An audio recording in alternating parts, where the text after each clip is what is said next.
siang pemirsa channel Emando.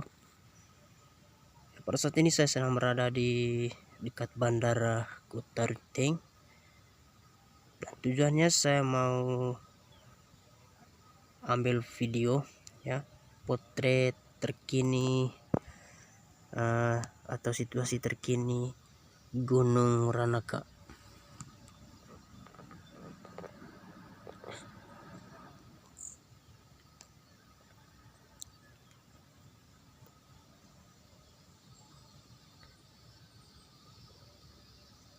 Banyak kabut ya teman-teman.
Ya, dan untuk sekarang anak Gunung Ranaka sudah aman ya teman-teman ya, karena akhir-akhir ini anak Gunung Ranaka terancam ya teman-teman ya, status waspada, dan sudah aman kembali ya teman-teman ya, seperti yang Anda lihat.